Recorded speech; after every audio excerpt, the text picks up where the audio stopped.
In some of the most remembered stories in history, we see a main character struggling to improve themselves. Now, whether or not you look at your life as you being the protagonist of it, or simply as a bystander, is entirely up to you, obviously. My recommendation is, why not? Why not take a look at your life as something that is entirely manipulatable by your consciousness, your ideas, and your desires?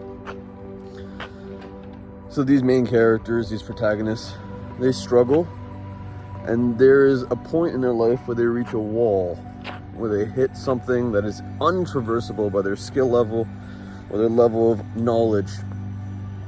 So how do they get past this thing? How do they say to themselves, or what do they do to manipulate their psychology or their inner strengths to pass this wall, to break through it? That's what I've come here to discuss with you today, because my life is changing. And whenever my life changes, I have a tendency to want to analyze it and to approach it in potentially an efficient manner. So I am in a situation where I'm going to come back home from school, and I want to be the best possible human being that I can, both socially and career-wise. Meaning, there's a lot to do, there's a lot of spirit to satisfy, there's a lot of activities, a lot of habits to build up. And whenever I believe anyone sets on these types of journeys, it can seem very daunting. It can be almost incapacitating to the point where you would want to just sit there and do nothing about it. Okay, well, the polar opposite of that, which is something I always advocate for, because why not? It's a beautiful life, and the harder and the more satisfying it is, the more you can actually give back to the people around you and actually tell stories about it and recall things when we're older. So why not? Why not go and try to hit this wall and hit it as many times as we can until we break it? Here's the strategies that I'm thinking. So in some of the shows that I've watched, some of the allegories that I've come across, there tends to be a method in which this protagonist, this main character, will break through this wall to become stronger, either physically or mentally. Now, the interesting part is, either this challenge shows up just out of the blue, and this main character can go and has to kind of just deal with it because it's something that's occurred that is preventing them from living the life that they already were, or the main character has such drive, such motivation already to be a great person that they go and seek this challenge out, particularly to go and break through that wall, to traverse that very daunting obstacle. So this tells us something. This tells us that we are either the people that let life come and hit us in the face and deal with it then, or we are the people that go and seek challenges, seek failure, seek a different strategy in order for us to transcend, in order for us to move on and become the people that we want to be in life.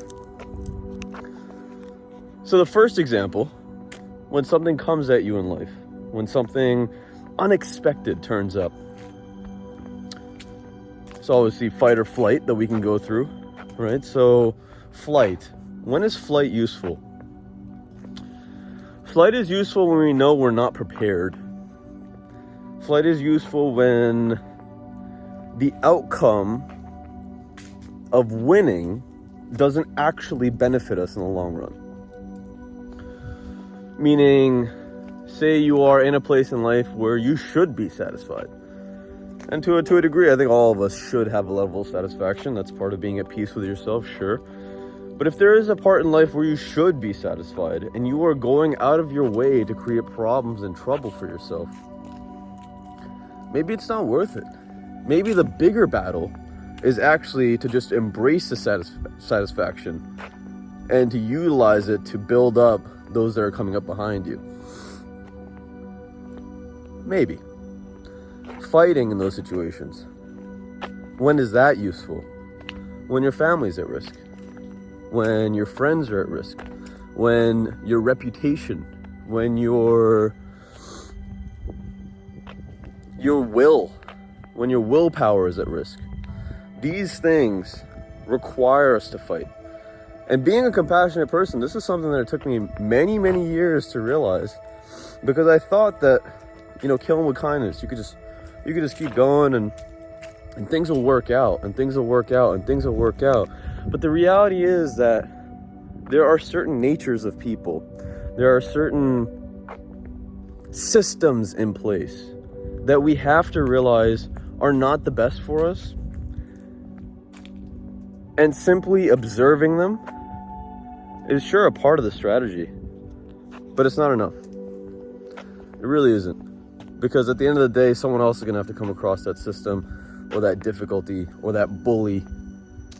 And if you don't step up, then you're essentially giving them permission to function that way, that it's okay to be that way. And now a lot of you might think to yourself, well, this could be something petty, this could be a difficult scenario to maintain my character. Sure, you will have to lower yourself in order to fight back. You will have to.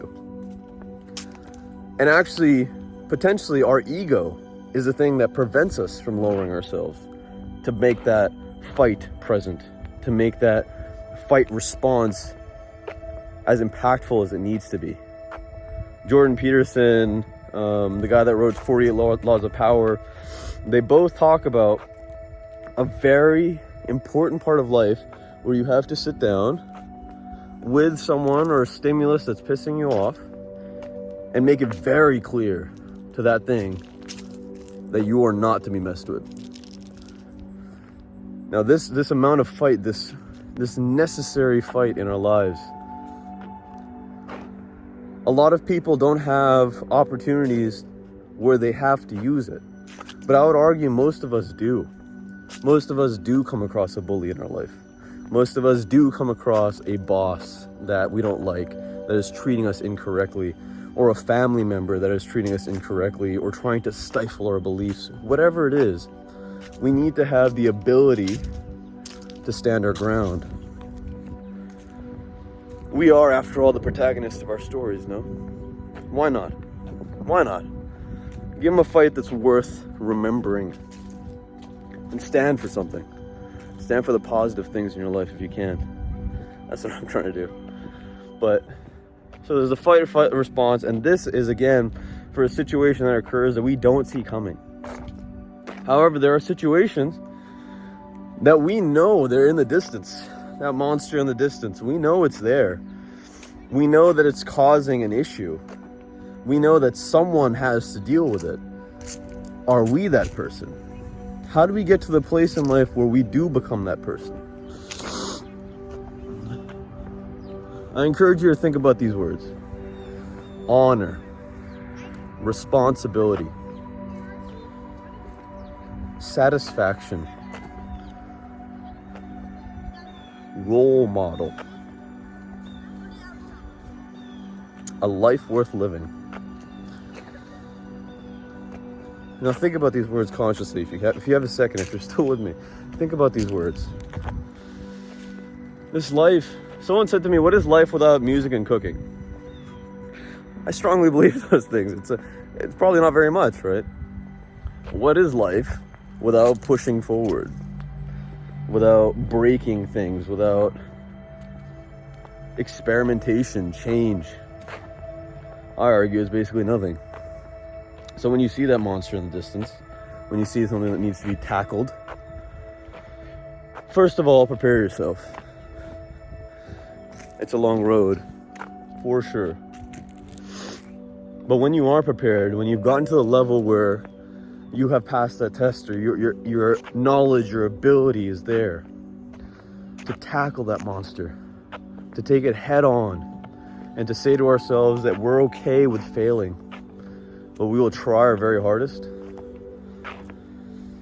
It's like in Sparta, right? Come back with your shield or on it. Sometimes in life, you gotta be a Spartan. Go and embrace those challenges. Go and get cuts. Go and fail. It makes you stronger. And then that next monster in the distance, that next thing that's gonna get you to the next level, it'll be that much easier to tackle. Because you know that in the past, You were able to do it. So hopefully this video has inspired you in some way in your life. Go and break through that barrier, whatever it is, one step at a time, consciously and unwaveringly. I believe in you. Check out this video if you're looking for some more motivation. Remember, my friend, actualize your potential. This world needs you. Take care.